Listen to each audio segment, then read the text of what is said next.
ഇവർ വിവാഹിതരായ സീരിയലിന്റെ ഒരു അടിപൊളി പ്രൊമോ കേട്ടോ. അങ്ങനെ ഭൂമിയുടെ വീട്ടിൽ വന്ന അഞ്ജനയും ഭവാനിയും കൂടെ ഭൂമിയെ കുത്തി കുത്തി വേദനിപ്പിക്കുമ്പോ ഭൂമിക്ക് ദേഷ്യം വന്ന് വാശി കയറിയിട്ട് ഭൂമിയും ചില തീരുമാനങ്ങൾ എടുക്കാട്ടോ. അങ്ങനെ അവര് ഭൂമിയെ കളിയാക്കി അവിടെ നിന്ന് പോകുമ്പോ ഭൂമി രണ്ടാളൊന്ന് നിന്നേ, എന്നിട്ട് പറയും, ഇനിയും നിങ്ങളോട് കരുണ കാണിച്ചാൽ എന്റെ അച്ഛൻ എന്നോട് പൊറുക്കില്ല. അതുകൊണ്ട് ഞാൻ അജയെ വിവാഹം കഴിക്കാൻ തീരുമാനിച്ചു.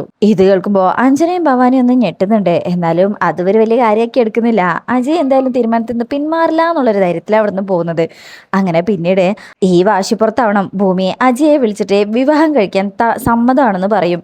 അങ്ങനെ അജയും ആൽഫ്രഡും കൂടെ ഒരു റെസ്റ്റോറൻറ്റിലേക്ക് വരും കേട്ടോ, സമ്മതപത്രമൊക്കെ ആയിട്ട്. അങ്ങനെ കുറച്ച് കഴിയുമ്പോൾ ഭൂമിയും വരും.